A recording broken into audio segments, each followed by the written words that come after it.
about time for me to go for my runs. Um, I wear this reflective vest when I go running, either early in the morning or in the evening, to prevent getting hit from a, a vehicle. The funny thing is, when I first started running, um, I didn't wear reflective vests, and I'd be out when it's early in the morning when it was really dark, and fortunately, I never got hit.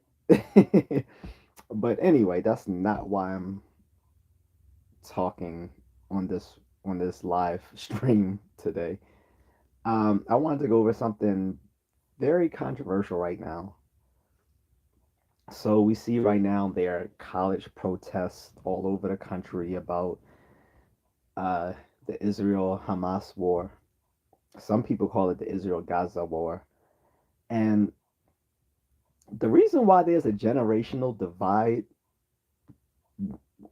with people on this subject, I have to say it's just because older people know a little bit more about the history of this conflict than younger people do. Um, Younger people's source of information of this is from places like TikTok and other online platforms that don't do a lot of historical digging. My friend and I, who have you seen on my videos, we go back and forth about it as well because in a friendly way, of course, but we disagree vehemently about the situation. I'm pro-Israel, and I'm not gonna stop uh, unless a lot of things change. He isn't exactly pro-Palestinian. He's more cynical about the whole situation and just doesn't care about either side. But he has affinities. I think. I hope I'm not putting words in his mouth, and he can correct me if he likes. But I think he has some affinities towards the Palestinian situation because he thinks that there's a genocide against them. I understand that position. I don't agree, but I understand the position. So I want to say that up front because before people disagree with me vehemently about this, the one or two people who actually watch this, that is, I just want to make it known that I am against genocide in all forms by any folks. Okay. Having given that caveat, I want to make it clear that I still have a pro-Israel stance. Yeah, I see. There's nobody watching. I don't. It's okay. Apparently, if you're on here saying that, then you are watching, I suppose. So I appreciate it, Deborah. Eat better and drink water. Good advice as well, for my fitness people. How you doing, unknown 777? So let me get to back to my rant. Again, you guys can disagree with me as much as you want. I'm not going to get offended.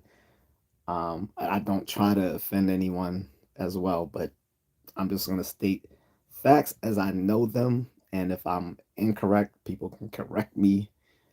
But again, here we go. Hi, Shireen. So again, I'm pro Israel. The history of this situation is crazy because it's so convoluted and has so many moving parts that you can be on either side of this conflict and still have a rational approach to it.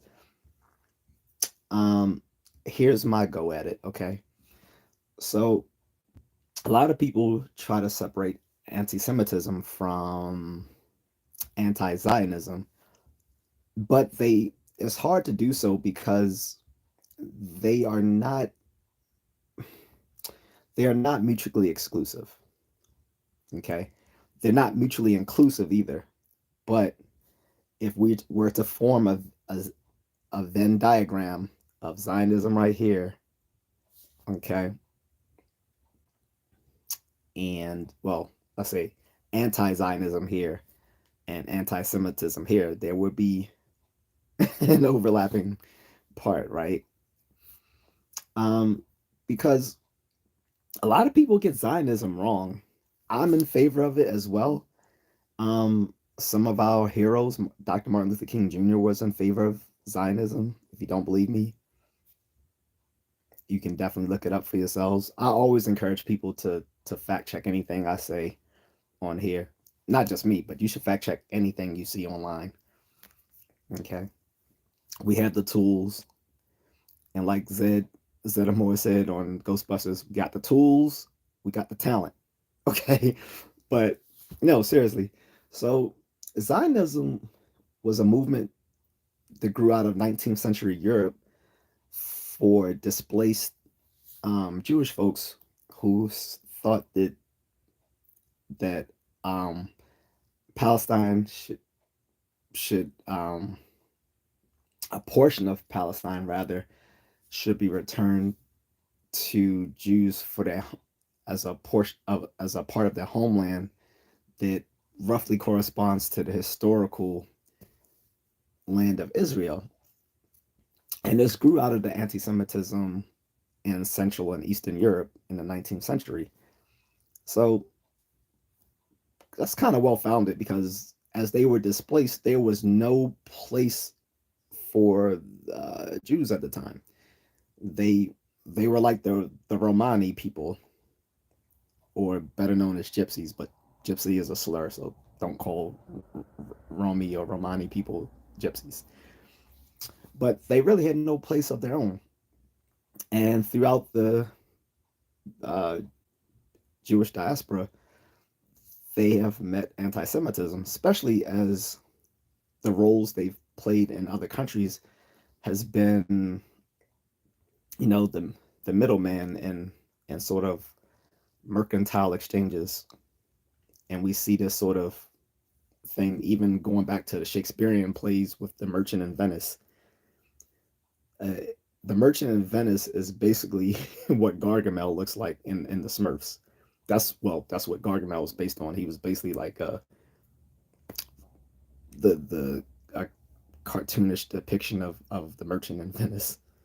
So in any case, by the time of the early 20th century, Palestine was a territory that was actually governed by the British Empire. I'm sorry, I didn't see you, Tyrese.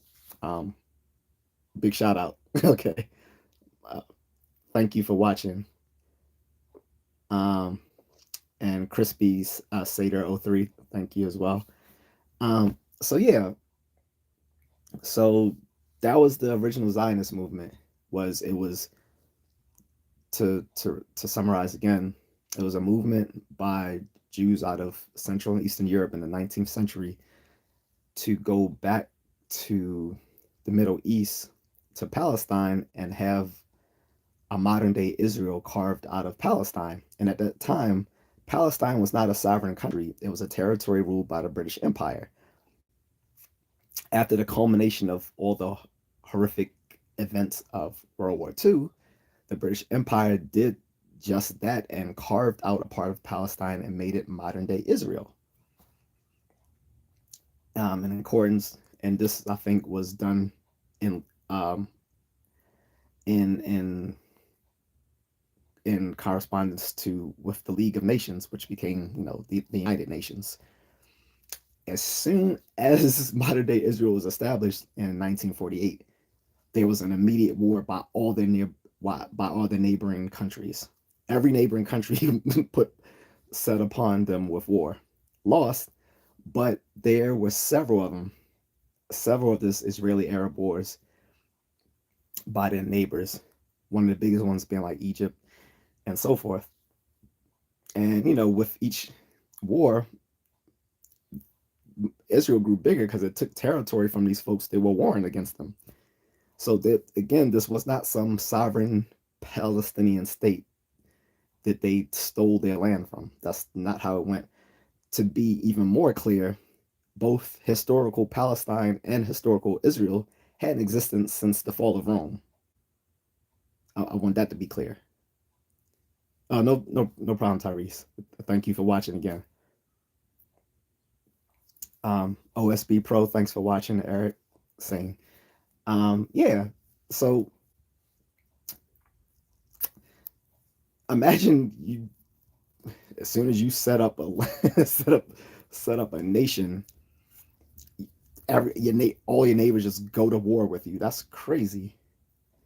I'm black. I don't know where you get Hawaiian. I don't think I look Samoan. I think I have to be like 3 feet taller to be Samoan, Henry. um, but in any case, so it was crazy. Like, and it was how many wars? I'm trying to remember. There were 4 Israel-Arab wars, if I'm not mistaken. Was it 4 or 5? I can't remember. My historical dates are askew. But again, there was no sovereign Palestinian state that they stole their land from. The land was carved out from them from the UK, who had at the time governed Palestine. And again, Palestine hadn't been a sovereign state since the fall of Rome. Ever since then, they were ruled by other people, whether you're talking about uh, the Persians, the Turks, uh, the Greeks, um, the Brits, of course, and so forth. And both folks have lived there, um, coexisting since the beginning of civilization in the Fertile Crescent. Both um, Palestinian Jews and Palestinian Arabs, or rather Israeli Jews or and Israeli Arabs, whichever way you want to call it. No, I'm not gay, Nico. I'm just laying out a story. I'm laying out the story. So anyway, um, and I'm doing it without a script. That's why you might hear me um, stuttering or stampering because I'm trying to make a coherent story, but I'm doing this ad lib. In any case, again, there was no unified sovereign Palestinian state at the time. There was a territory governed by the UK.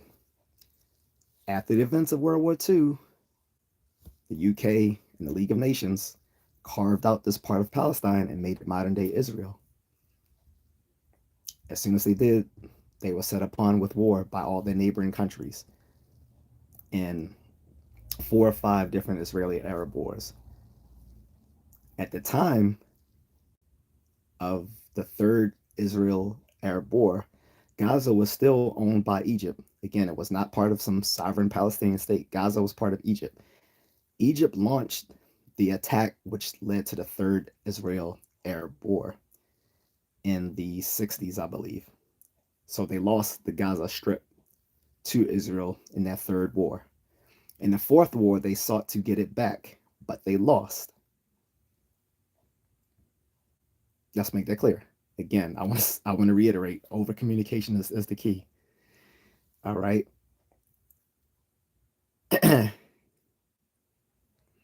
And yes, Nico, I do like cats. I have a bunch of videos with my little cat Misty and some of my short videos if you want to check that out.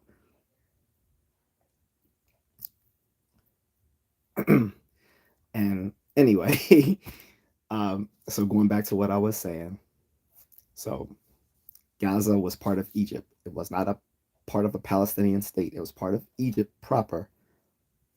They lost it when they launched an attack on Israel in the third Israel-Arab war. In the fourth Israel-Arab war, they tried to get Gaza back, but they lost. That fourth war was in the 70s. Okay. At the time, Hamas was not a terrorist group. They were actually a charitable organization that was a branch of the brother, the brother, the Muslim Brotherhood. I'm sorry, the brother, the Muslim Brotherhood was an Egyptian government organization. Hamas was a part of that. They were sort of like a charitable organization. At the time, Israel gave them wide berth to operate within Gaza because they were doing good things at the time and were actually subsidized by the Israeli government.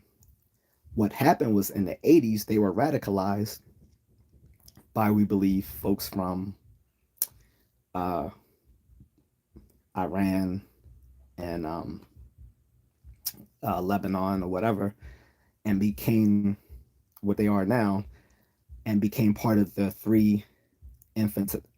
I always get this word wrong. Someone please correct me. The three infantadas, which were basically insurrections by Palestinian Arabs within Israel to retake the country. But these weren't full blown wars. These were insurrections within the country. They were three, and they were spearheaded by these the new this now radicalized Hamas. That's when they were designated a terrorist organization and treated as they are today. They fucked up Gaza. Gaza was not a hellhole back then as it is now. And these three insurrections they had throughout the 80s and early 90s, they destroyed that area, the Gaza Strip, and parts of the West Bank. And it also led to Israel taking advantage of that and occupying more of those spaces within the West Bank and Gaza. And of course, yeah, there were some radical folks within the Israeli government and parts of the Israeli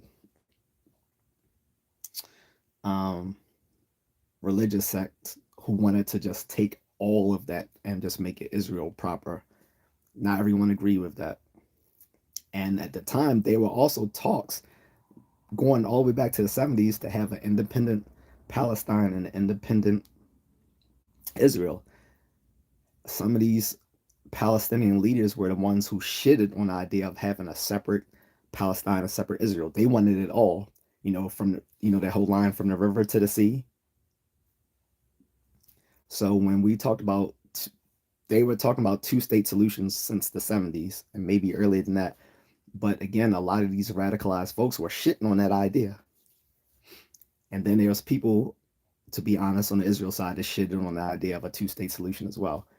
I think you do need a two-state solution, but I'm cynical to think that they can exist alongside each other. I think there needs to be a buffer zone between the two. I think there needs to be some sort of buffer zone. I don't think I could play music on a live stream, Mark, but I appreciate it.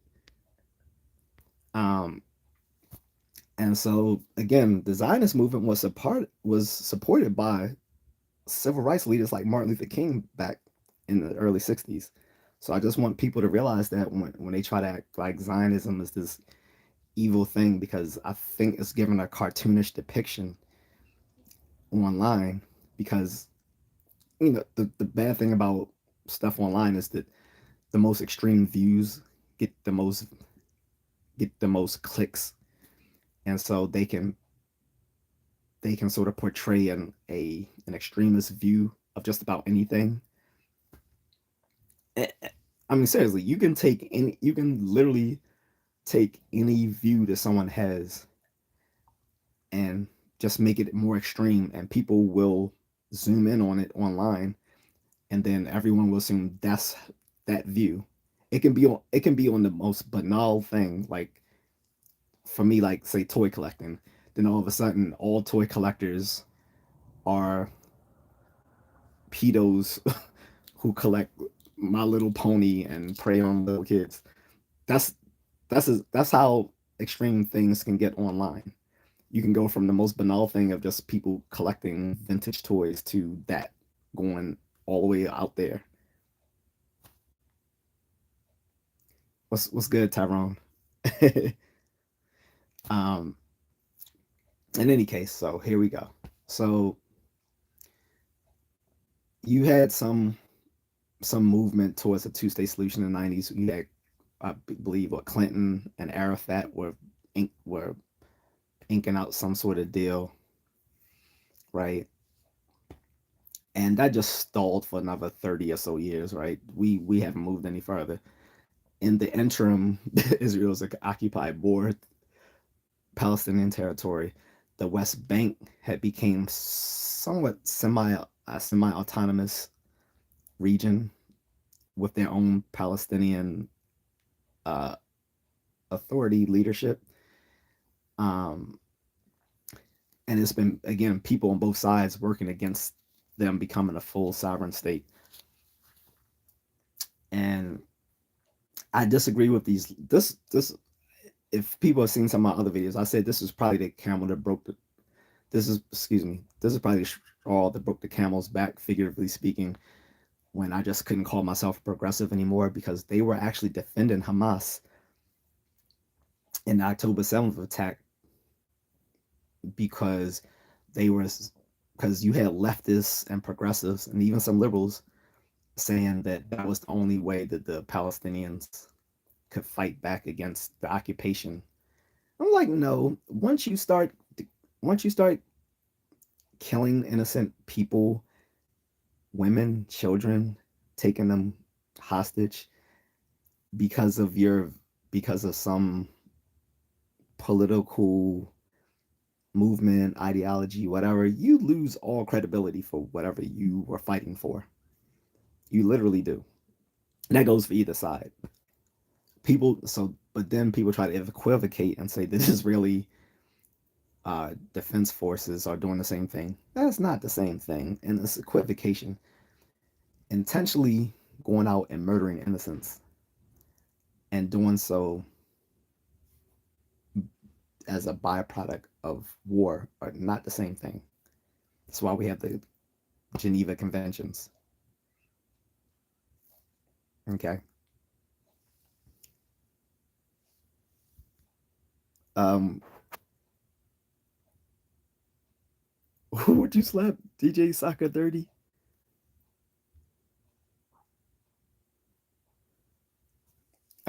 But if you're referring to the other guy who was talking to me, again, I don't take that guys. I don't take that seriously, guys. If you see my other videos, you already know that I've made it quite well known I'm a trained fighter. So don't take what people say in comment threads seriously because I've actually challenged one guy who said he would Chevy, what's his name? Chef Chevy 7. No, I'm sorry, Chef Chevy TV. I already threw down the gauntlet to him and he pussed out. So he was talking big and bad in the comments, and I was waiting for him to send me some email or a DM to let me know when he wanted to set this fight up, and never heard from him again. He probably started looking at my other videos and said, "Oh shit, he can actually fight." Yeah, and uh, let it be known, most people who do Muay Thai, we're kind of aggressive. So I want the smoke all day, all day. So anyway, getting back to my story, guys. Sorry, you can buy me a coffee. Excuse me. So getting back to that, I'm got historical blades. I'm gonna get on the what I think about everything. I'm just building up because I want to make it a coherent train of thought as much as possible while actually ad libbing this instead of scripting it out like someone who probably was smarter than me would do. So again, so we get to October 7th attack.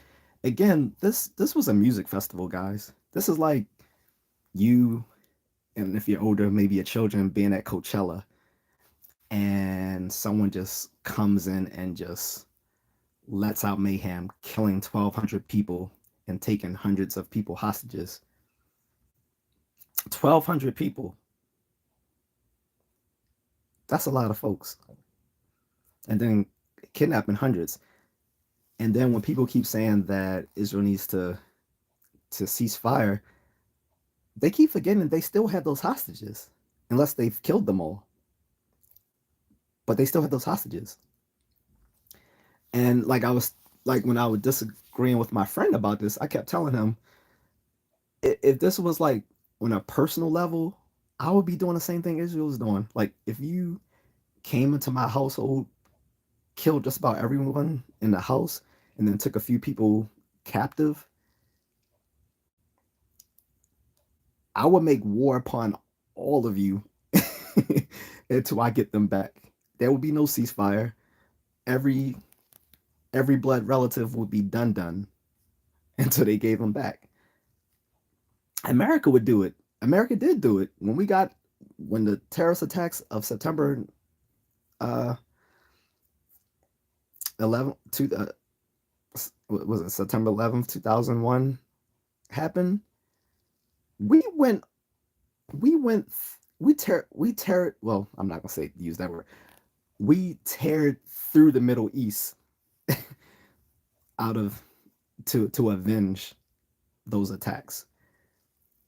We went into Afghanistan, stayed there for 20 years. We went into Iraq, which had nothing to do with it. We uh yeah, it it just left reverberations throughout the Middle East. Of course, we went after almost everyone except for the people who caused it until we got Osama bin Laden, and that's one of the few things I'll hand to Obama for doing. He did get Obama. I mean, excuse me, slip of the tongue. He did get Osama bin Laden, but again, we could have been gotten them. His freaking family was here in America, and Bush let them go. But that's I don't want to get in. I don't want to go too far astray into that. So I'm sorry. So in any case, getting back to the subject. So this happened last year, October 7th, and since then, Israel released the IDF throughout Gaza, basically tearing up what's left of that place.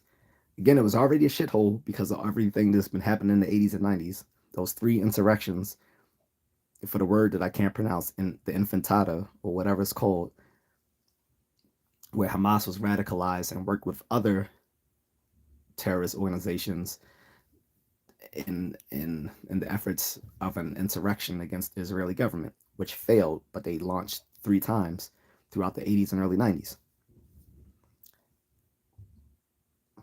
Not to mention the four Israel-Arab wars that's been going on since 19 that occurred back in 1948, as soon as the Israeli government was established. Fun factoid: when the second president of Israel was being elected, was being picked, they actually asked Albert Einstein to be their second president. He turned it down because he said he was a scientist, not a politician. I respect that. But getting back to the story, um, so I'm not a fan of seeing innocent people get hurt, and when I see the stuff on the news, it breaks my heart. It doesn't matter who it is. If I see Israeli children hurt, it's crushing. When I see Palestinian and Arab folks getting hurt, it crushes me. Another tangential story to this. I remember, you know, I stopped watching the morning news, which I would advise most people to do. I don't think watching the morning news is a psychologically healthy way to start your day because it's often bad news. That's not how you should start your day, with bad news. I would avoid morning news for folks. And this is coming from someone with a psychology background. So just letting you know, it's not healthy to start your day off with bad news. And one of those times I was watching, well, way back in the day, I started off my day seeing the terrorist attacks of September 11th in 2001 as I was on my way to school. And, came downstairs. I was living with some other friends, and we had a house. We were all students at the time. And I was like, did you guys just see that shit? And they were like, yeah. As soon as I got to campus, I was now in the Army Reserves. I was in active duty. I would be again because of this. But in any case, I had to call my permanent duty station and say, are we activated? Are we on alert? Should I stand by? And they was like, we haven't heard anything, so just keep doing what you're doing. But just in case, stand by. We did get activated a year later. Nothing happened. Then another year later, we got activated for the real thing this time. Went through training, and then I ended up coming home because I had a dietary restriction because I have PKU. subject for another day. In any case, flash forward like 20, say 24, 25 years later. I'm watching the morning news, and this is when Obama was still president, and he was doing all these drone wars for all the shit that people gave Bush about the Patriot Act and all this other stuff. Obama was doing worse, guys. He had these secret drone wars, and just to show that I'm not politically biased, these reports were coming from the Washington Post. They weren't coming from Fox News or the Daily Mail or whatever. These reports of what he was doing was coming out the Washington Post, saying that he had these secret drone wars and that he was okaying operations that even Bush was not okay with doing. And it was, and their reporting was was well founded because again, I was watching the morning news, and it was some kids in, I think, Yemen, and the kid was just like, I can't look up at the sky because I'm scared every time I look up there will be bombs dropped on us. That was devastating to hear something like that. Did you? I could imagine as a kid, this kid had to be somewhere between like 8, 9, 10, 11 years old, something like that. I'm thinking, I'm thinking of stuff like toys, ice cream truck, going going to the swimming pool, watching my favorite cartoons. I couldn't imagine living in a situation where I'm afraid that I'll get bombed, and that was from us under Obama. So I want to make that clear because I don't want people saying, "Oh, you're pro-Israel, so you don't care about the Palestinians, you don't care about Muslims." Not true. Not true at all. Not to mention, if someone's seen my other videos, they also know that I also said when I was a kid I was Muslim. That's why my real name is Aman. If guys don't know, so PK. Oh, Andy, PKU isn't something you catch. It's a genetic disease. It's basically you can't fully digest phenylalanine, which is one of the basic amino acids that make up protein.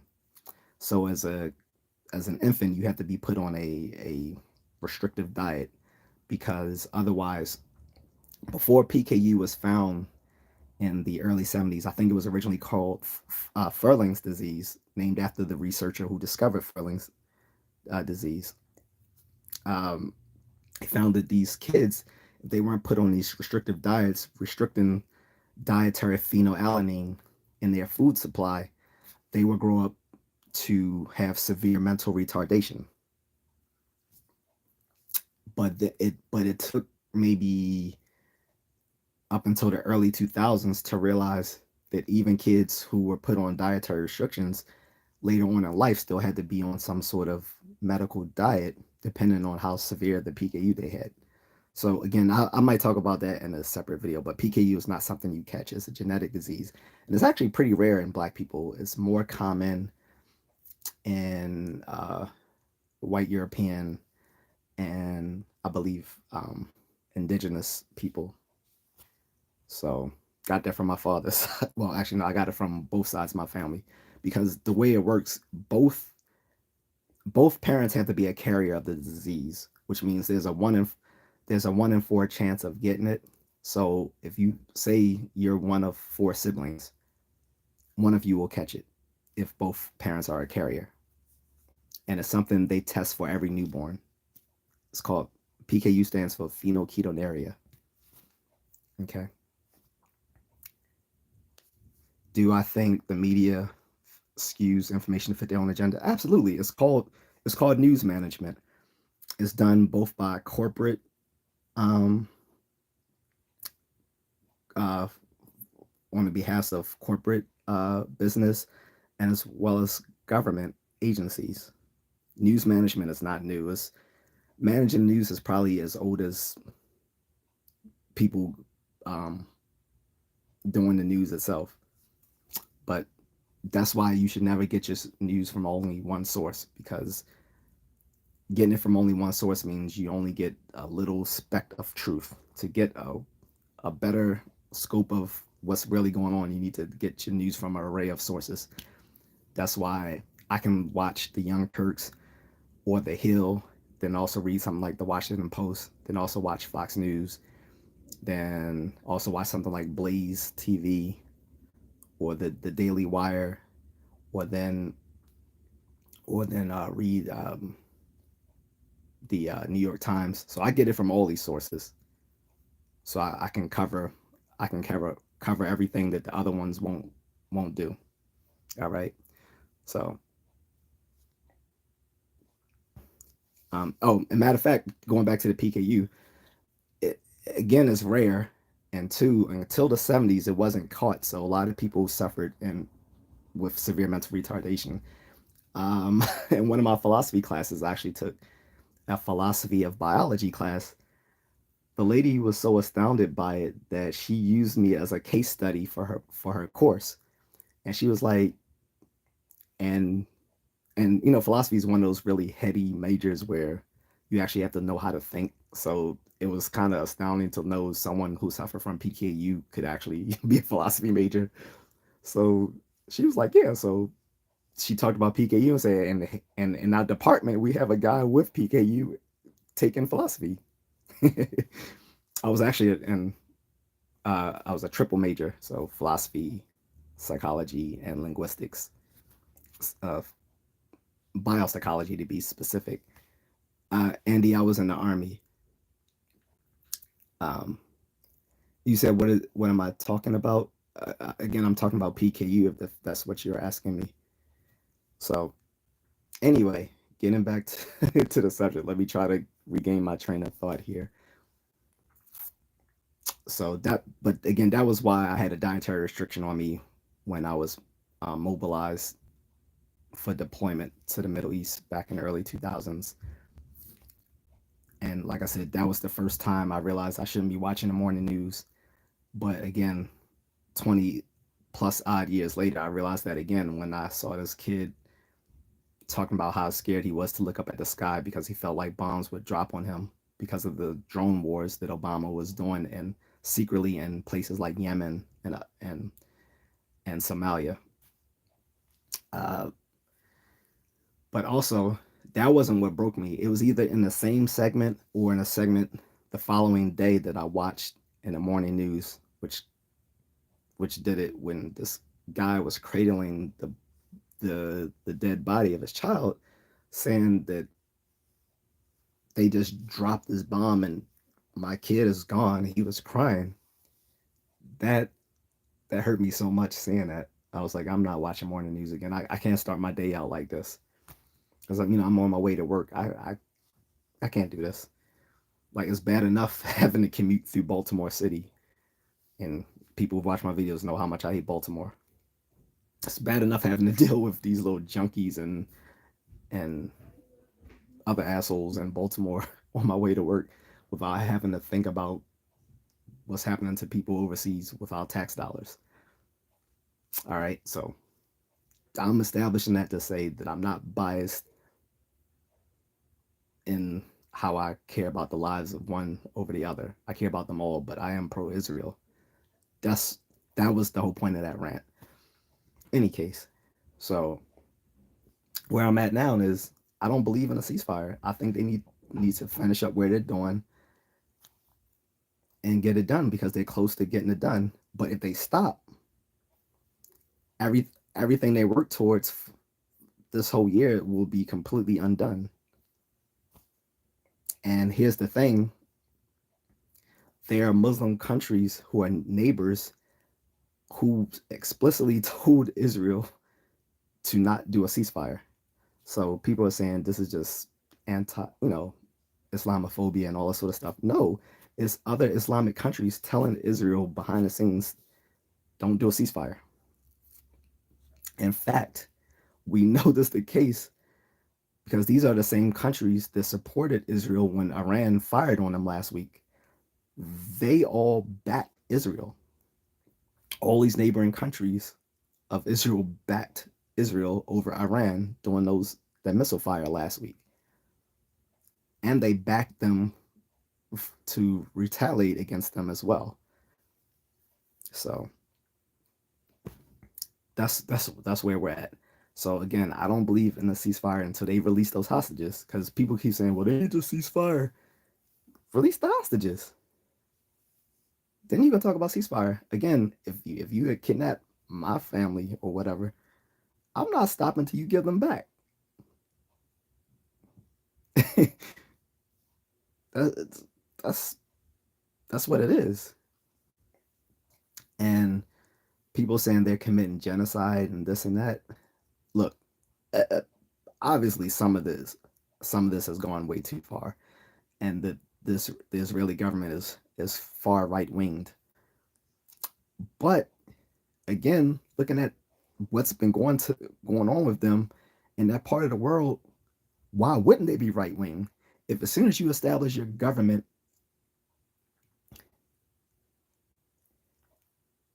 and I pause for dramatic reason here, but as soon as you establish a new nation, new government, you literally are attacked by everyone in that region of the world. Not once, not twice, not thrice, 4 times, 4 separate wars. And then after that, had 3 separate insurrections within your country. You've had state sponsored terrorism from neighbors within that region to assist them.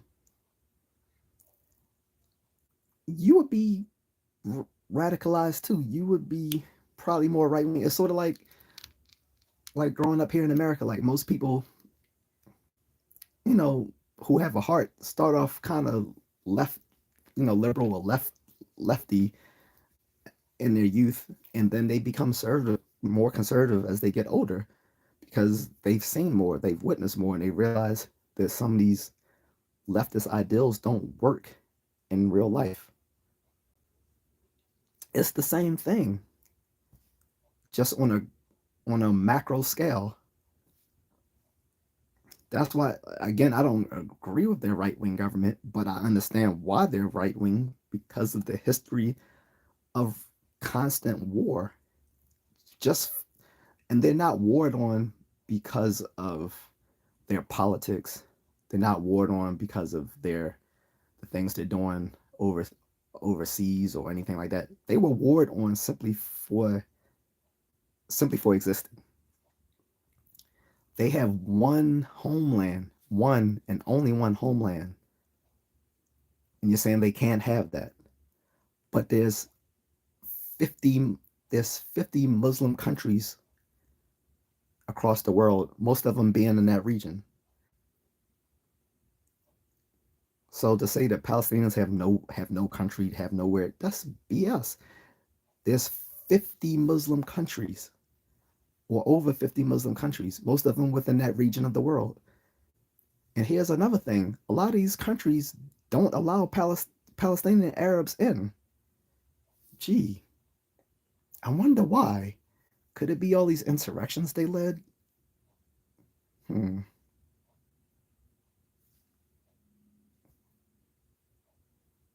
The mystery continues.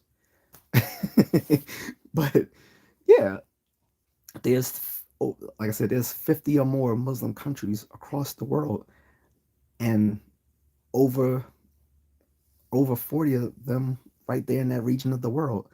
The Palestinians have a place to go. Until the establishment of the modern state of Israel in 1948, they had nowhere to go. That's why there was a huge Jewish diaspora. Like outside of Israel, most Jewish people live in America. But prior to World War II, most of them lived in Europe, but we know what happened there. That's where me and my friend got into a disagreement, because I was like, look, the people, a lot of these people are using the same talking points, literally the same talking points that the Nazis used. And it's like, it's an unfair comparison, because you're comparing events from that time to what's going on now as a reaction to everything that's happened since, and using it as justification, and it's not. That's not a justification. You're just rationalizing anti-Semitism. So when I go back to what I said in the beginning of this rant, that you can't fully separate anti-Semitism from anti-Zionism, is because of the fact that Zionism started as a movement within 19th century Europe for Jewish folks to reclaim their homeland in in the in Palestine, um, which roughly correspond to the historical land of Israel. And also, I stated the fact that at the time, the Palestinian region was governed by the UK. It was not a sovereign state. Neither Palestine nor Israel were sovereign states since the fall of Rome. Since that time, that region has been governed by different empires: the Greeks, the Persians, the Romans, the Turks, the Ottoman Turks, the British. So there you go. And again, I stated I think there should be a two-state solution. I just don't think that they can have a connecting border. I think there needs to be a buffer between the two. And yes, I want the Israel Hamas war to stop, but I don't believe there should be a ceasefire, not until all the hostages are released. And sorry, let me get to some of the comments, guys, because I've been ranting for a while, and I want to get to everyone's comments if I can. I don't know Chase Johnson Robux. I don't know what that is. I'm sorry. Scoop, thanks for checking me out here. Spearhead, thank you. Arian Romani, you're saying open your eyes. Oh, I think that's to another commenter, right? I'm sorry. Um, Spearhead, you're saying I'm 29. I was born in India. We have tons of Russian influence there. As a young kid, I thought socialism is great. Then I grew up later, came to the US, and now I know capitalism rocks. Rock on. Jaws is my biggest issue with the campus, with excuse me, with the camps around the world with select entrance. Anyone is allowed out anytime. Hmm. Good point. Um, Kelly 2121 says, but they are not true Jews and definitely not the 12 tribes of Israelites. Yeah, I don't. What are we talking about, true Jews though? Because then I don't want to get into that conspiracy theory, because I mean there's so many conspiracy theories about who the Jews are and aren't. Okay, because here in America you have the Latter Day Saints of of Jesus Christ, or better known as the Mormons, who claim that the Native Americans were the lost tribes of Israel. That's what the Book of Mormon actually says. If you think I'm shitting you, check it out for yourself or Google it. They thought the indigenous tribes of the American Indians were the lost tribes of Israel. Then you have some of the Ethiopians claiming they were a lost tribe of Israel. I don't believe that. I'm sorry. I do believe that that Ethiopians do have Semitic ancestry. That's uh, that's almost a given that they have Semitic ancestry, but I don't believe they're related to King David through through his uh, dalliance with the Queen of Sheba, which isn't proven to. If there was a Queen of Sheba, it's not proven that she was an Ethiopian queen. The Queen of Sheba could also refer to a south uh, a southern Arabian um, kingdom. So then you have the Black Israel. What they call themselves, the Black His Hebrew Israelites. I don't even take them seriously. They dress like Dragon Ball Z characters, I can't even take them seriously. I've seen them here in Baltimore. They'll just rant at people random stuff from the Bible. I don't take them seriously. They're a cult. So again, I don't know what you mean by true Jews. Not if you're talking about the then if you're talking about the difference between Palestinian Jews, Ashkenazi Jews, um, the Seraph, I can't pronounce the other word. Those different uh, Jewish ethnic groups, I get it, but to bring it all into into into spectrum here, both the Jews and Arabs have lived within the Fertile Crescent since the beginning of civilization there, starting with the Sumerians, the Mesopotamians, okay, and the Babylonians. Where they differed was what gods they decided to worship. That was it. But they're basically the same people. The Ashkenazi Jews are more of the Eastern European, Central European folks who came back to the modern state of Israel. So I hope that that long rant answers your question now, Kelly 2121. But if you want to be more specific, please do, because otherwise the whole thing about the tribes of Israel can go on ad nauseum. Andy says, okay, let's say Israel's successful. Do you really think it's going to stop with Palestine? Yes. Again, the whole Zionist movement was to reclaim that part of Palestine, which accorded to the historical kingdom of Israel and Judah. As far as I know, they don't have any manifest destiny to take over the rest of the Middle East the way America did, the way the American colonialists did with the United States. There's no, I don't know of anything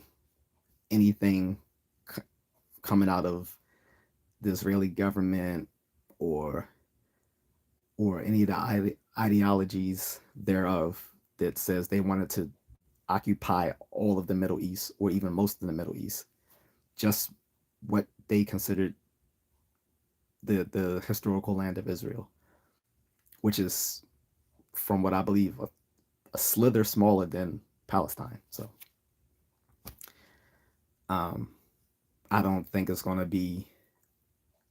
I don't want to get into any conspiracies that they want to take over the region. The only ones I know who've had actual doctrines to say they wanted to not just take over then Palestine and the entire region has been these Islamic terrorist groups. They've actually had doctrines saying that they wanted to take over everything. So not so I want to make that clear. Uh, Aaron reminds us they had no homeland. Let's be honest, they settled there by force. Which ones are we talking about? Because you can say that about either one. And that gets into a point I wanted to talk about before is that a lot of the pro Palestinian arguments don't stand to scrutiny because they'll, and it only works on people who are ignorant of history. Because I've seen pro Palestinian arguments arguing for Palestine on the basis of historicity, saying, they've existed there for thousands of years until someone who knows history says, well, yeah, but Israel existed 1,300 years before Palestine. So they was like, well, let's not go on history here. We're talking about the modern state of Palestine. So they moved the goalposts. Um, then they talk about, well, the Israels and the Israels that live there now aren't true Jewish people, as I just commented before, and it gets into a question. Then you start getting into a question over anthropological facts, and we're not going to sit here and do armchair anthropology because we know that folks who are Jewish. It's a it's a ethnic religious it's an ethno-religious group, which means it's both has a both a racial component and a religious component. Same thing with Muslims. Muslims come in every form and fashion. I meet Muslims when I'm in the Philippines. In fact, the whole southern portion of the Philippines, Mindanao, is almost mostly Muslim. They even have terrorist groups funded by ISIS down there who have led insurrections against the Philippine uh, national government. In fact, the American military has assisted the Philippine government since the 70s against insurrections against the government there. The former president Duterte, who comes from the Mindanao region, he was the mayor of the Davao City formerly. He had to do a military occupation of the region of Mindanao called Marawi because of insurrections. Muslims come in every just just as Jews can come in any ethnic identity, Asian, white, black, Semitic, indigenous, so forth. And so who are we saying took the place by force? Because Palestine, again, Israel existed before Palestine, 1,300 years before. Palestine was taken. Israel was taken by force by Muslim conquest that spread all the way to North Africa, to the coast of West and Central Africa, and then spread to parts of Europe and Central Asia. So who are we saying took what by force? And again, if you're talking about the modern state of Israel, again, it was not taken by force because there was no sovereign state of Palestine in the 20th century. It was a territory governed by the British Empire. That's, I just wanted to restate that. Sometimes you got to over communicate things. Jaw says, thought of the day yesterday was seeing the first and fifth not being respected. I'm sorry, but what is that in regards to? M. Jordan says it's been separated like the two Koreas with the DMZ in the middle. DMZ guy stands for the demilitarized zone. So in case you don't know, the Korean War never actually stopped. The demilitarized zone was part of a treaty that was formed between North Korea and its Soviet allies and South Korea and its American allies to basically just say we're going to cease fire. The demilitarized zone just represents a ongoing ceasefire for the last 70 years, but the Korean War hasn't ever officially stopped. One of the places where I was going to be posted when I was in the army would have been in South Korea, as because my MOS, I was a cable and telephone operator. Sounds pretty banal, right? Which it mostly is because we do stuff basically like like a cable guy or a telephone guy would working for Verizon, something like that. But we also have a tactical side. We deal in signal intelligence, so I had to have a top security clearance to hold that occupation. And a lot of those guys were stationed in South Korea right around the DMZ line, which is a tense area to be. Um, and again, that's why I said I don't think that will work as part of a two-state solution between Israel and Palestine, because it will always be that tension right there at the border between the two. I think there needs to be some sort of buffer between them. What that buffer is, I can't say. I'm not that politically astute, guys, to and I don't I don't know geopolitics enough to proffer a solution to that other than to say there should be a two-state solution, but I think there needs to be a buffer between them so you don't have this tense DMZ going in the middle like M. Jordan was suggesting.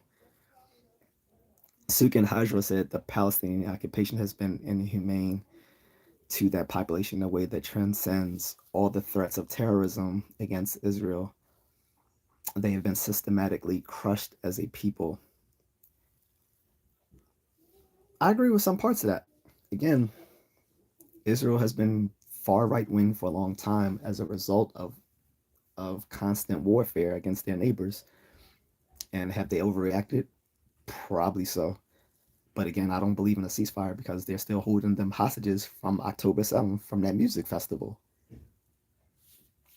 Um, and a lot of the stuff Hamas does is crazy because they put themselves intermingled with the people of Gaza, the civilians, so they can blend and move around more fluently that way. Uh, the the threats of terrorism are not a joke. If anything, the threat of terrorism is worse than actually being attacked because there's always that fear of if and when I'm going to be attacked. That's that's actually the success of terrorism. The success of terrorism isn't just the attacks. The success of terrorism is having someone live in a constant fear of being attacked. And if you live in a constant fear of attack, is but several ways you're going to react to that. Either you're going to cower in a corner and just wait for whatever to be, or you're going to, you're going to, you know, man up and be like, nah, we're going to take this to your door. And the people of Gaza elected Hamas to be their representatives and unfortunately have largely supported them in their efforts to attack Israel. During the, again, I hate to keep going back to it, but during the September 11th, 2001 attacks, those same folks in Gaza were celebrating when America was attacked. So if you celebrate terrorism, if you support terrorism because you think it's justified because you're you're subjected to an occupying force, I don't know what more to say to that. Alkali 2121 says, I want to know how the British vetted the European Jews. Did they get some kind of proof that they were the same people in scripture? Again, I'm not sure what you mean by that. Like, there's some of you guys have this sort of uh how do I put it? This I need to test the blood sort of thing. Genetic tests didn't exist back then. So if that's what you were thinking, how they vetted them, no. If that's the case, how did the Nazis know who were Jews and who weren't Jews? Right? Not to mention, well, that's an aside. Never mind that. But if someone claimed to practice Judaism, I'm pretty sure that was all that was needed. And again, there are Semitic features of people in the Jewish diaspora. Everyone knows of the so-called Jewish nose, which isn't a Jewish nose. It's a Middle Eastern feature of a lot of people from the Middle Eastern region. Again, this was cartoonishly depicted in a lot of racist illustrations of the day. Even in the Smurfs, Gargamel was obviously Jewish. The name Gargamel, his cat was Azrael. He was dressed completely like the Merchant of Venice from the Shakespearean play. His his rival Hagatha the Horrible is also a cartoonishly depiction of a Jewish woman who also had the nose. And then uh, Gargamel's mentor was Muslim because he had the crescent with the star or whatever. and also had the cartoonishly depicted Middle Eastern nose. So if you're saying that they have Middle Eastern features, I don't think the British vetted them in that way. I think if they claim to be of the Judaic faith, that was probably enough. I wouldn't know. I wouldn't be able to tell you that. But by all means, go ahead and research it, and you can let me know. Sukant Hajra, I hope I said your name right, Sukant, says your account of history is independent of the fact that a people are being oppressed. It is not. I don't know when you jumped onto the stream, but I went at pains for almost 20 minutes to describe how how horrified I was of how those people were treated by American military during the Obama administration, the Bush administration, Biden administration. Like, ironically, the one who's probably did the most amount of warring against them was probably Trump. But in any case, I'm not saying they weren't oppressed. That's not what I'm saying. I was saying that it's a multifactorial causation to what's going on in the Gaza Strip. I said one, I've I've belabored the point that one, Gaza belonged to Egypt up until the third Israel Arab War when Egypt launched an attack on Israel, and that's how they lost Gaza to Israel. And then in the fourth Israel Arab War, they tried to regain Gaza, but they lost that war, so they didn't gain it back. I also belabored the point that Hamas at the time was a charitable organization. There was a branch from the Brother Muslimhood, which was a government organization of Egypt, and was given both subsidies and a lot of government leeway to operate within Gaza to improve the area. But they were radicalized by people saying like Lebanon and Iran at the time, and took part in the three insurrections from the 80s to the early 90s that led to Gaza becoming the modern day hellhole that it is. And that the reason that the place has been set up so oppressively, some say as an apartheid, is because of all those things that happened from from that time on. So again, I'm not denying the fact of what's happened to those folks. I'm saying that it's a multifactorial problem.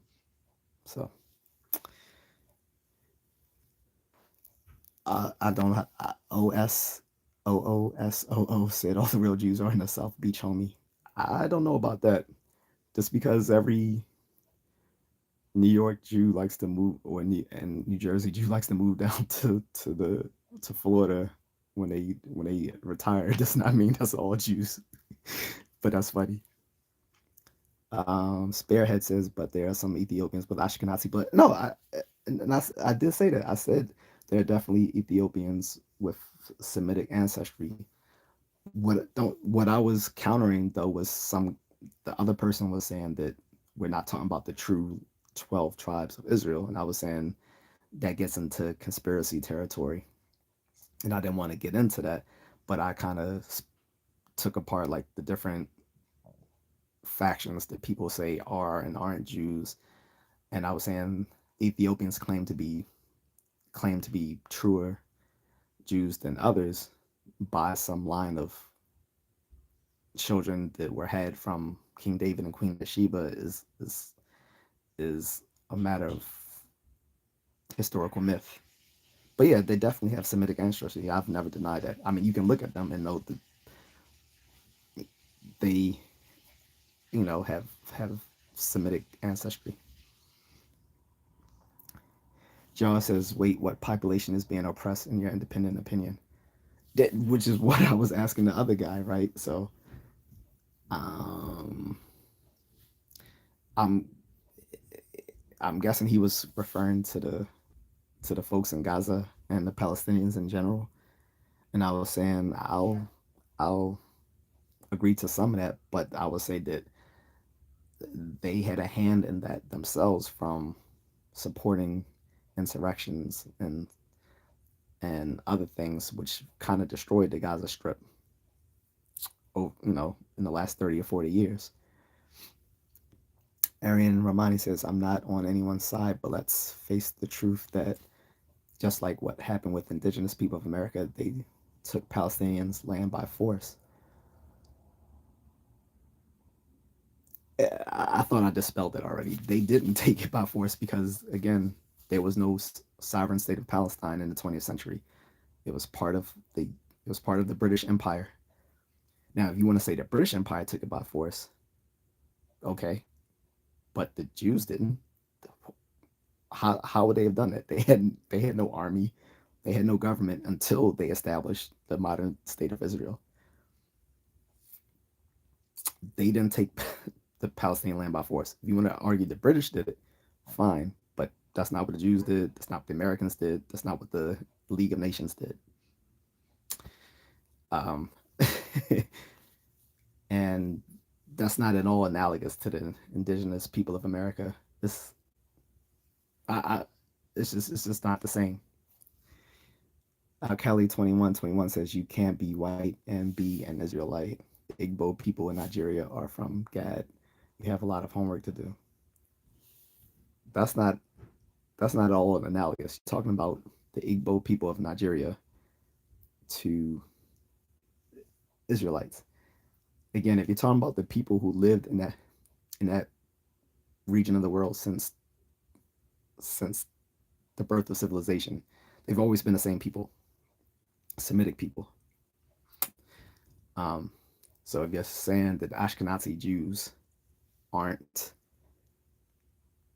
Israelites, well, okay, but there was no Israel. There was there was a Palestinian territory governed by different empires. The British Empire, um, the Turkish Empire, you know, the Persian Empire, the Roman Empire, the Greek Empire.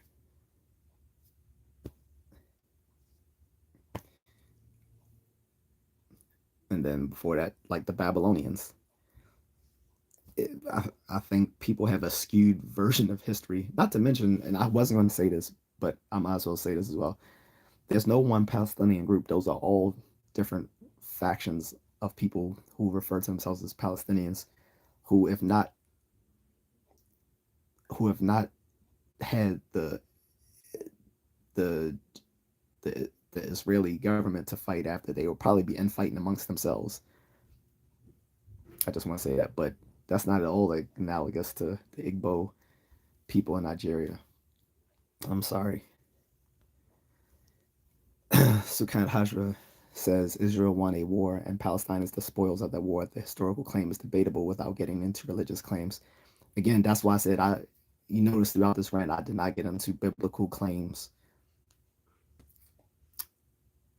nor claims from any other religious texts. I'm going by historical facts as much as I can remember them. Okay. I'm a history nerd. Again, they didn't win a war, four wars, four Israel air wars.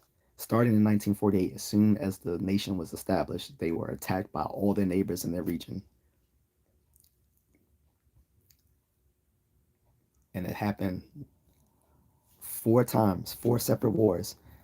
Gaza was lost to Egypt and taken by Israel in the third war because Egypt decided to launch an attack against them and they lost Gaza as a byproduct. So even before Israel occupied that part of Palestine given to them by the British, Gaza belonged to Egypt, not to some Palestinian state. I think we should be clear about this because we keep acting as if there was a sovereign state of Palestine before the modern state of Israel, and that just wasn't the case. Um, OXX Gil XXO says Lord Jacobs Rothschild wrote an interesting letter to the British royal family. I have no clue about that. Sorry, but um, if that's true, I don't know. What I will say is there's a lot of conspiracy theories about the Rothschilds, so I don't want to get into that. But if people want to get into all the conspiracy theories about the Rothschilds, I implore you to go to the skepticsdictionary.com. It was run by the late philosopher and professor Bob Carroll, or Robert Carroll, who established an online skeptics dictionary. He also printed a hard copy of his skeptics dictionary, which doesn't have all the things in it that the online one does, but you can definitely go online to get it, to look at that, the online version for free, and they have a whole section talking about the conspiracy theories dealing with the Rothschilds, which gets into a lot of basically anti-Semitic rants. Arian Ramani says, "So you think Russia can take Ukrainians' homeland?" That is a different subject, but if you're interested, I've literally started this channel talking about the Ukrainian Russian war, and in that I basically said, "Fuck Ukraine." You're probably surprised that I said that, right? Because you think, oh, if he's for Israel, he must be for Ukraine. Not at all. That is that is more akin to a civil war because it is so many moving parts with that, but analogous to the Israel uh, Hamas war, you're talking about two people who've lived in that region of the world and been warring since the 1800s, literally. They've had different names since the 1800s, but they've been warring since that time, and a lot of Ukrainians are actually ethnic Russians, and there's ethnic Ukrainians living in Russia because again, Ukraine was part of the Soviet Union. That whole Soviet bloc of Eastern Europe and Central Asia was part of the Soviet Union and its territory. So that that's a very muddled situation. Do I think Russia can take their homeland? Well, for one, I'm not even sure that they want all of Ukraine. I think they want the parts where ethnic Russians live. But do I believe they have the capability of doing so? Eh, I don't know. I really don't know. Like obviously they have the fort. They if they really wanted to, they could because they are a nuclear powered nation. They're part of the UN Security Council. They're one of the permanent members of the UN Security Council after the events of World War II, and were one of the uh, nuclear powered countries, along with us, the UK, France, and China. So, do they have the capability of doing so? Yeah. Would they go so far as to do that to take all of Ukraine? I'm not sure. Again, I'm not even clear they really want to. What I do understand is a lot of that is Americans' fault because we were entertaining letting the Ukraine join NATO. Russia had multiply declared that they were against that because they felt like that would put NATO right at its border and they felt threatened by that. And we didn't listen to them. Not to mention, prior to Russia invading Ukraine, what's not talked about as often was Ukraine invaded a part of Russia where Ukrainians are to reoccupy that part of Russia. That's not talked about. And it wasn't talked about it wasn't admitted to like a year after their war had gone into effect. And a lot of people on the left kind of ignored that. So that's all I'll say about that because that's a whole different topic. Justin Braveman says, I only listen to geopolitical opinions from dudes in a neon construction vessel. Glad I found this. Thank you. Again, if people are just checking in, if you're wondering why I'm in a white t-shirt and a neon a neon vest, this is my running. I wear this when I go running, guys. When it gets dark. So early in the morning or my evening runs, I wear this so I don't get hit by cars. So I know I look crazy, but again, if you watched any of my videos, you know most of these I post are either during, not during, either before or after I work out because that's the most easiest time to do so for me is to sit there and plot down right after a workout or right before I work out. And I didn't mean this to go so long, by the way. But that's funny. Thank you. Keys Wizard says, so if he didn't have a vessel, he would be more experienced. I'm not getting to that fight, but I explained it. I know I look crazy looking, but again, this is a workout vest. I'm not about to go do any heavy construction. Not that I'm not capable of it, but not exactly my forte. Some of these things are held from view because I guess they might be a little spicy for YouTube's algorithm. So I'm not gonna so any no offense to anyone who's left a comment that YouTube has hidden, but I think to keep this from, you know, being restricted, I'm not gonna comment on the stuff that's on the comments that's been hidden by the algorithm, guys. But anyone who's left a comment, I appreciate it, whether you're calling me an idiot or you're saying anything else. I appreciate you for viewing and leaving comments, even if I can't address them right now. Charles Harvey says, I don't call myself black anymore. Native American. So yeah, so for people not within the black community, um, what Charles Harvey is talking about, there are a lot of black Americans who now consider themselves Native American.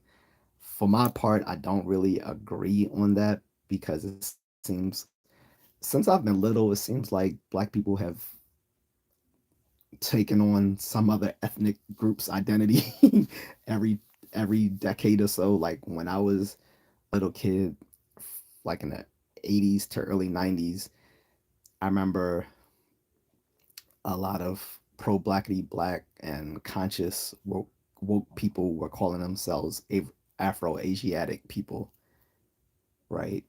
And then, like I said, then you have like people in the 90s and the 2000s claiming they were the true Hebrews, which I've already addressed several minutes ago. And then sometime in the 2000s, 2010s, you had people claiming, black people that is, claiming that they were the true Native Americans, and I just don't agree with that. We can just be black, guys. We don't have to take to be proud of ourselves. We don't have to assume someone else's ethnic identity, whether it's Jewish, Native American, Asian, whatever. Just stand on being black. There's nothing wrong with that. I don't think. I consider myself foundational Black American. For those who don't know what foundational Black American means, it refers to Black people living in America who've been here mostly in the southern United States before 1860. That's what foundational Black Americans are, and that's to separate us who've been living here for the last 400 years from the recent migrants coming from Africa, the Caribbean, and Latin America. All right. Keys Wizard asks, "What do you think is going to happen?" I don't know, because again, so this is what I was. So I'm in a bunch of travel groups and like Facebook and stuff like that, like Passport Bros and the Black Travel Movement, stuff like that. And people were talking about traveling to those parts of the world, and I said I don't think that's a wise idea. And there was a debate back and forth of whether these other countries are safe outside of Israel, the Palestinian territories, and places like that. And I was like, and I was saying the whole Middle eastern region right now is a powder keg.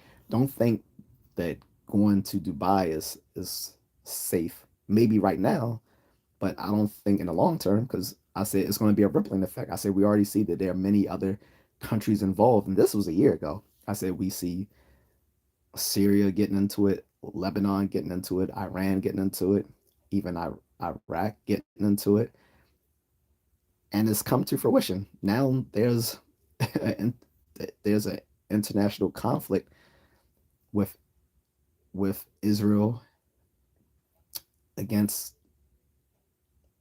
Lebanon and Iran and other neighboring countries have backed Israel against Iran.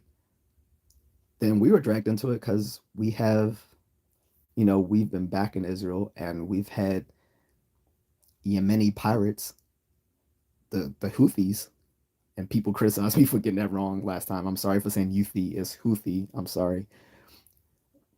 Who have been attacking them, yeah, our American naval fleets. And I was like, that's not good. They can't stand our naval fleet. We have the second largest naval fleet in the world. China has the largest, but largest doesn't necessarily mean the best when most of your fleet is made up of little wingding ships, where ours are like, I don't know, nuclear powered. So, in any case, and not to mention the Coast Guard, because a lot of people don't realize how much the Coast Guard does. I did a short video about that. Coast Guard is pretty poor. For those who don't know, like the Coast Guard has three separate special forces units within it, and they respond to a lot of um, uh, conflict on the seas. So, and they were the ones who helped on that whole thing with what was the movie with Tom Hanks when he played the captain attacked by the Somalian pirates. By the way, that whole thing about the Somalian pirates is another tangential to the story. They're not even the main threat as far as pirates go on the open seas. They've been given the most attention by the media, but they are not the biggest amount of pirates to that are a threat in that part of the world. But getting back to the subject, what I see now, I see an escalation of conflict. Keys Wizard, um, and Iran has been asking for it for years. This is another thing me and my friend had disagreed upon. I told him because he didn't care, and I told him I said, look, Iran has been a state sponsor of terrorism for decades. Their army is sanctioned as a terrorist organization. Um, they have been radicalizing people in Palestinians for a long time, like Hamas, and funding certain things going on. They've certainly probably um, funded and backed Hezbollah in Lebanon. So I see an escalation of things to happen. I don't know. I don't know what's to become of it, but I think it's going to get worse before it gets better. Unfortunately, Justin Braveman says, uh, "I like him. What are you talking about?" If that's me, thank you. Tibogo the gift. I hope I didn't butcher that. Israel was never a place. It was always a group of people called Israelites that had no land or country. That's not true. That's not true. Again, we can go back to historical facts. There was a kingdom of Israel and Judah. They existed during antiquity. Antiquity is the period of history that refers to like ancient times. Okay, so if you were looking at it, I want to make this a Eurocentric thing, but if we looked at it from a, let's say, a European history viewpoint, just for the nonce, you have antiquity, right? The Middle Ages, and the modern period, which extends to today. The Middle Ages was about like 1,000 year period, which ended somewhere around 1450, and from then on has been the modern period in which we're part of. Although some historians might call this the postmodern period, I don't want to get into that. And before the Middle Ages, all of that was considered antiquity. Israel was established then. Um, this came out of the birthplace of civilization, the Fertile Crescent, which started with the first known human civilization, Sumeria, which developed into Mesopotamia, which then developed into Babylonia. Okay, those are historical places that existed. We have the artifacts. We have people who still can trace the ancestry there. We have the first written book from that time, or the first uh, epic poem from that time, which actually a lot of stuff in the Bible has taken liberty to take stories from that epic poem of Gilgamesh, right? That dates back to ancient Sumeria and Gozer the Gozerian. No, I'm joking about Gozer the Gozerian, that Ghostbusters joke. But no, Israel was in a historical place. It was a lot of the things about Israel mixed up with religious claims. Yeah, that's part of the problem of dealing with historical research with antiquity. So that you have to go at pains to deliberate what's the historical facts from historical myth. But there was a historical land of Israel as there was a historical land of Palestine. So just wanted to get that clear. Oh, Kelly 2121 says you can't compare Islam to Israelites. Islam is strictly religious. Israelites are only of the 12 sons of Jacob. Have you read the Bible? Really, dude, read Second Kings. First, yes, I have. I have read the entire Bible from beginning to end, which is kind of why I'm an atheist. Um, if you don't know, the running joke about atheists is that atheists are like the running joke about atheists are they're the only ones who've actually read the Bible. So yeah, I read it from beginning to end. And in fact, my favorite part is the Old Testament, particularly the first four books of the Torah, right? Um, that make that are part of the Old Testament. The first four books of the Old Testament are the Torah and Judaic faith, right? Um, I don't know what you're saying. I'm comparing Islam to Israelites. I don't get what you're saying. Again, to kind of disentangle that, again, I said that Jewish people are an ethno-religious group, which means they are a group containing people both of an ethnic identity as well as a religious faith. You can't say that of Muslims. Okay. In fact, I remember when I took my African history class, I've talked about this in another video. When I took my African history class, my Muslim professor, he's an African Muslim professor. His name was Dr. Kargbo Ibrahim. And even though my name is Aman, he used to always call me Muhammad. I'm like, why is he calling me Muhammad? My name's Aman. I did my own research and realized that Aman, the name is actually a derivative of the name Muhammad. That's why he kept calling me Muhammad. But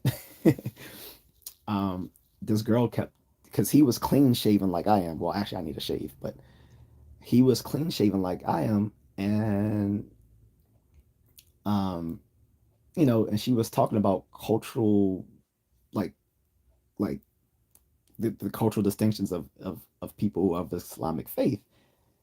And she was saying, well, over there, they have beards and the women cover themselves, in the burqa or the whatever. And he was like, actually, no. She's like, I know I'm from there. That's my faith. He was like, well, yes, I'm also Muslim, but he said that is an Arabic tradition, not a Muslim tradition. He's like, Muslims in Africa don't do that. He said that's not a Muslim or religious tradition. That's merely a cultural tradition of Arab people. And I don't know if she bought what he was saying or not, but she shut up. She was like, okay. So we need to distinguish that because, like I said, Judaism, unlike Islam, is an ethno-religious group.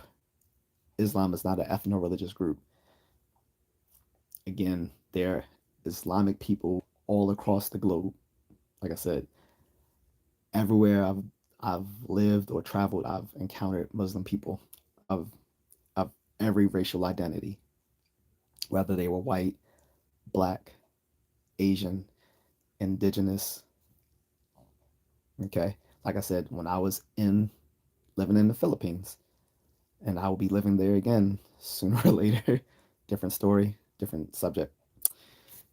There, the whole, almost the entire southern portion of the Philippines is made up of Islamic people.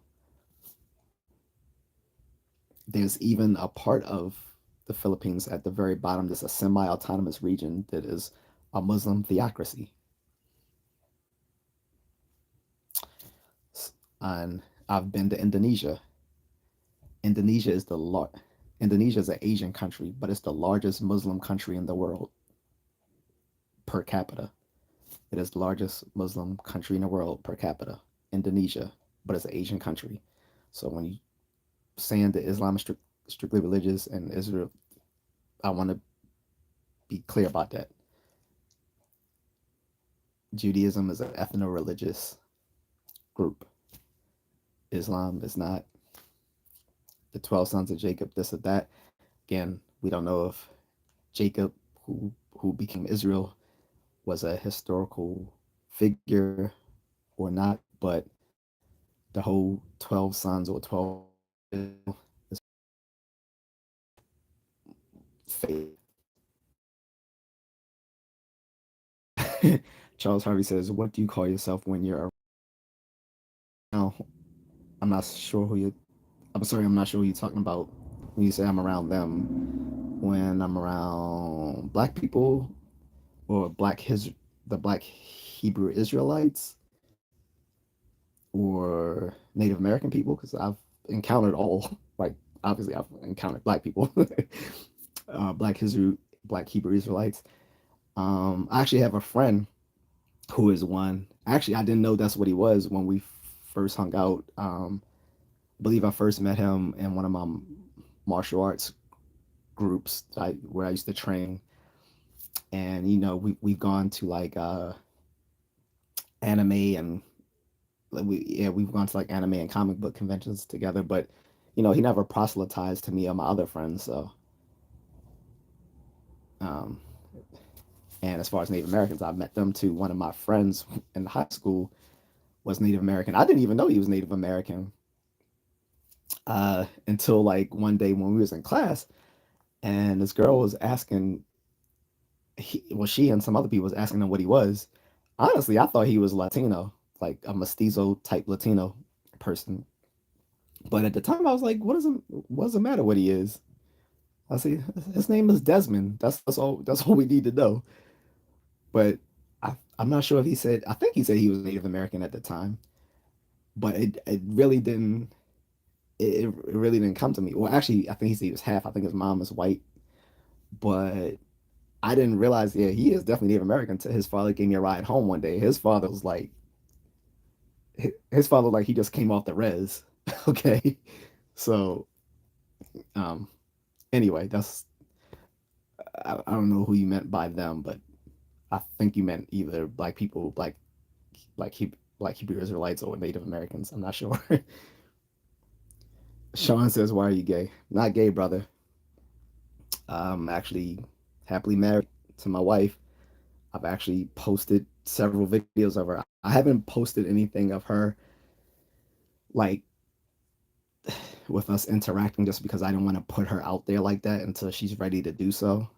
And I figured once this channel is monetized, I'll put out more content with her in it. But I wasn't comfortable putting her on Front Street like that as a means to get more clicks and views because my wife is precious to me and I'm not going to use her as a way of getting people to watch my content. But I have shown her in multiple videos if you want to see. I've recently done so when she's gone to the Jomalig Island in Quezon province in the Philippines. She and her sister were there, and she did the whole for a Fortnite challenge because she's a huge Swiftie, and uh, she, she was. I guess it was something that Taylor Swift did, and so all her little followers had tried to copy what she did, and I posted the video that she made of that. So not gay, brother, but nice try with the shaming tactics. Oil up. Again, I'm about to work out. If you just, I don't know why your name is Walmart, but if you are Walmart, I want to get some of your Transformer collectibles and your GI Joe classified collectibles. Joking, but again, I'm not about to oil up when I'm about to work out. I just didn't mean for the stream to go so long. Sean is back saying, God make all the animals. What religion are they? Um, I don't know what that means. Again, you're talking to an atheist, so I don't know how to answer that. I don't think animals have the introspection that humans do. As far as I know, one of the most humane things that we do is that we can think about our own thoughts, which is called in psychology metacognition, which leads us to have religiosity because we can actually wonder, why are we here? What is our purpose? I don't think animals are capable of that. I think the first animals that were capable of that were humans, and not ancient humans, but modern humans that came about 200,000 years ago. I can't speak for any other animal because obviously we don't have that means to ask them that. And for all I know, for all we all know, we could be completely wrong. They might actually do have introspective thoughts, but looking, but if we look at the brain and its correspondence to mental faculties, their brains don't have the, let's put it this way, the complexity that the human mind has for the computational thought that we can produce to lead to such thoughts about religion, if that answers your question. Okay, someone's leaving slurs. I don't know if that's to me or whatever. I don't know, but let's be cool, guys. No slurs. Again, I don't get offended, but other people might, and it might trigger this YouTube algorithm as well. Bullies are better than are greater than humans. Trump 2024. People know I do support Trump, and for folks that think I'm a sellout because I support Trump, just realize that there are a lot of black men that are supporting Trump this election, and these are people from the hood. These aren't your Carlton Bank types. These are these are your Rakim and Eric B types. So that's all I'll say about that. Um, Al Kelly 2121. Okay, you are uninformed. Judaism is not one and the same as Israelites. Ashkenazi are converts from Russia, Poland. They have no claim as Europeans to that land. I've already communicated this earlier in the stream. We're mixing up things. And I don't know if I have the patience to dispel that train of thought that you have. Ashkenazi are not converts from Russia and Poland. Ashkenazi actually refers to Germanic people. So you're wrong. Um, and these Ashkenazi people do have Semitic ancestry, which is why they, which is the whole reason why they were discriminated against in the first place within Germany and those other parts of Europe. Same as the Romani people who have been called by the term gypsies. During the Holocaust, thou- millions, thousands to millions of them, they were executed as well. When you think of the Holocaust, most people think of course, the Jews, which was largely the biggest group of people who were executed and murdered. But there were also Romani people that were slaughtered, um, disabled people because they didn't fit the classification of the master race, um, and other ethnic groups.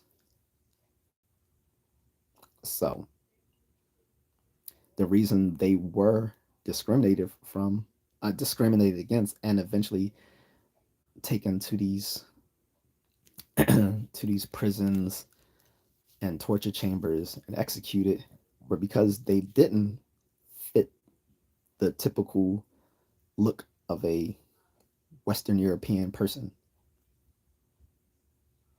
So you're just wrong, sir. I'm sorry. Social credit score zero, Trump 2024. Yes, yes. Kimberly B says they say nothing of their oppression that black have been going through around the world, but I can relate. Um, me, or they? You talking about the media? Because again, that's another problem I have with leftists in America is that they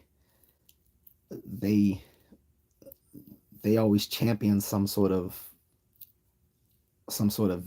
new victim or cause celebrate every couple of months or so, and it's like they just pick and choose because while they're belaboring on Ukraine or Israel or Palestine, whatever, there's things going on in other parts of the world that are just as horrific.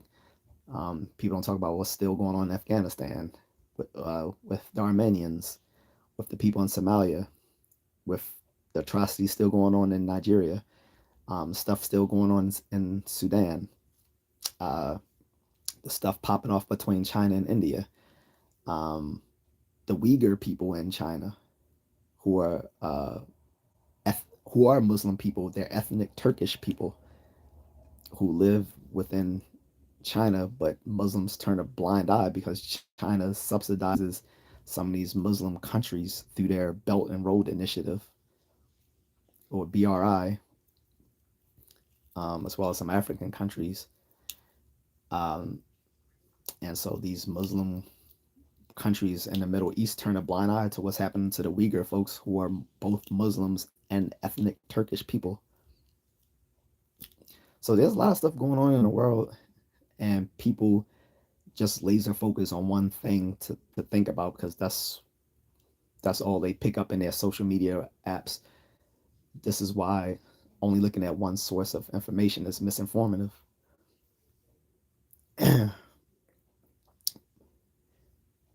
um, Marshall 77, I think you might need some therapy, my good sir. You're saying I have kids in my basement. That's what you are saying, Marshall 77, and you're going to be one of them. I'm going to be one of them. Seek psychological help, sir. If you're just saying this to be a troll, again, you're socially awkward. uh, and again, you should watch the rest of my content because I can fight, my friend, and I'm a veteran, so I know how to use them tools. Squeaky Cricket says most people have no clue what day of the week it is, let alone what's really going on in the Middle East. Absolutely. Like I said, everyone digs into their trenches and doesn't know the full scope of what's going on. Like I said, if you knew the full scope of what's going on, you could still be on one side or the other, but most people don't. And again, I think there's also a big generational divide on that. I think older people are a little bit more well informed of the constant back and forth between these groups with within the last 50 years, where people are just acting like Israel just popped off for no reason. Squeaky Cricket also goes on to say history is a lie written by the powerful to keep the power. Yes and no. So, I, as a history nerd, I was almost going to take history. Well, as in community college, I took history as a major, but I once I went on to a university, I no longer kept that as my major because I just realized that becoming a historian or history professor would have been absolutely boring. But so within history, there is a scientific method called historiography, and that does actually use scientific method to establish um, objective claims about uh, historical events. So eh, history can be tainted by those who are the elite, but his in that regard, history is not sui generis or unique in that aspect because any academic discipline can be manipulated by those who are the elite within that community. That's why you need something like the scientific method and skepticism to make sure that we have evidence that supports the claims that are being made. So that's what I'll say about that. Clyde Frost says, "Cheers from Wisconsin." Thank you, sir. Um, I haven't been in Wisconsin in years. Last time I was there, uh, I was there as a kid. I went to the Wisconsin Dells, went to the caverns, had a ball there, did all the go karts and all that sort of stuff as a kid. But I haven't been in Wisconsin in years. But I loved it. It was fun. Um, some of these comments were retracted. USA met Ibrahimi. I, guys, again, if I mispronounce your names, it's not intentional. He says, "No, please, that subject's a headache." I hear you. Cracker Gal says, "Hello. What's up, Cracker Gal?" Some more hidden comments. Jam Lewis says, "You made a funny." J.A.C says, "Your nostrils are proportional to my face."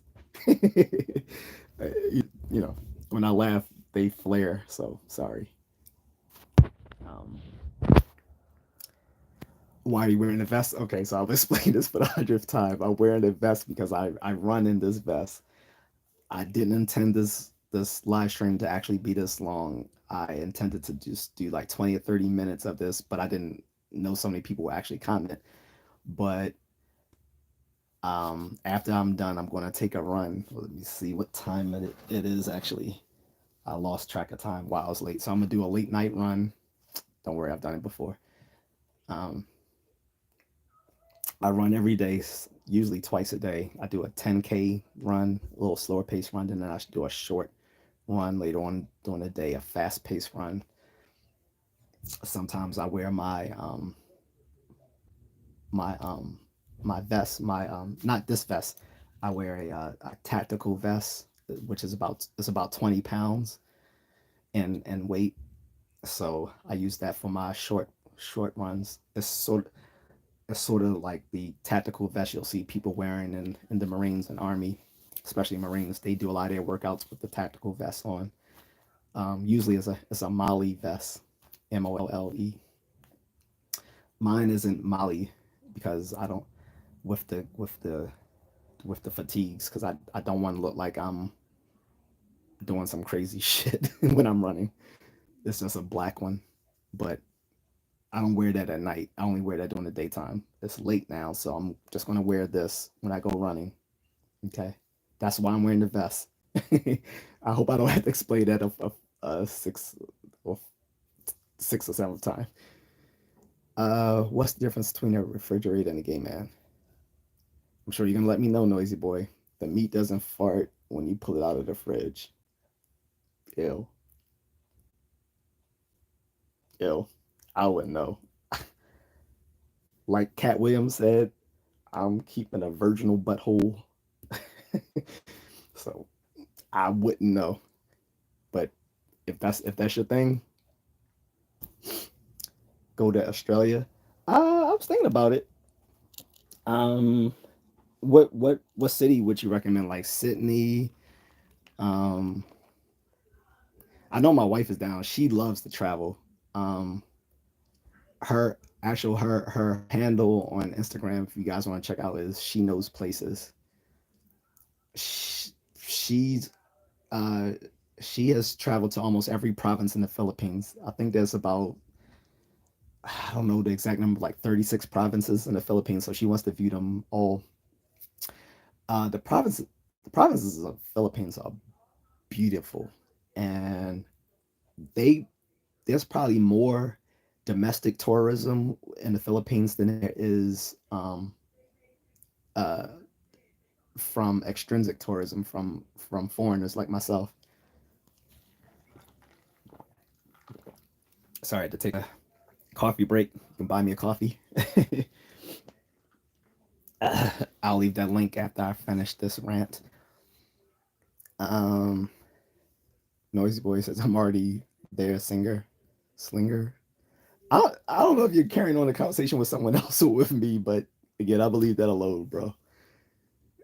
Hundo 76. Oh God, it really asked me again. I just said I might have to answer that again. It's a running vest, guys. I'm running this so I don't get hit by cars. So I'm going to go fight a dolphin with a lettuce leaf. See ya. All right, well, have fun with that, but no cruelty to animals unless they're food. Ashley 696 says, "Sir, who made the earth, the sky, and ocean?" Um, again, I'm atheist, but you know, I I celebrate religious faiths. Above me, if I could point it out, is that is my um Native American medicine bag. Um, I had it because, when I was younger, like a lot of Black people, I believe the myth that we had Native American ancestry, and I've done a DNA ancestry test through the the National Geographic um, Genographic Project. There's no Native American in my ancestry.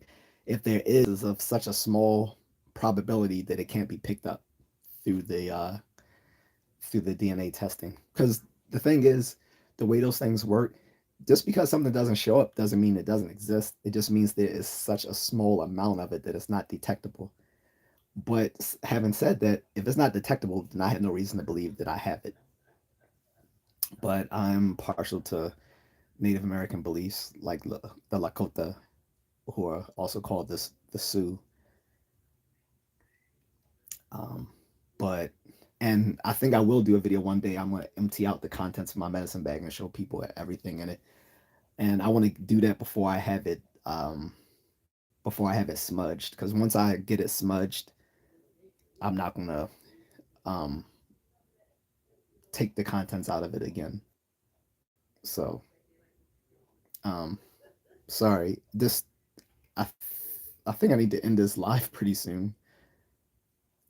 But as far as your question, Ashley's about who made the earth, the sky, and the ocean, again, I'm atheist, so I don't think there's a being who did so. But if you believe that that was the your Lord who done so, I'm not going to disagree with you. But for me, I think it all boils down to the laws of physics. I'm a I'm a naturalist in that sense. Sleazy one says time 10 to 20 million years made the Earth to be exact. No, we're talking way longer than that, my friend. The Earth is 4.5 billion years old. Life didn't appear on Earth till about 3.8 billion years ago, and the solar system itself is about 4.5 5 billion years old. Right? So that's how old the Earth is, 4.5 billion years old. We know through radiometric dating, and we can also look at the age of objects that hit the Earth and date those things as well. Everything in the solar system dates to about no older than 4.6 billion years. So that's approximately the age of the solar system. The universe itself is about 13.8 billion years old, at least the observable universe. The cosmos writ large, who knows? It could be infinite. But the observable universe is 13.82 billion years old.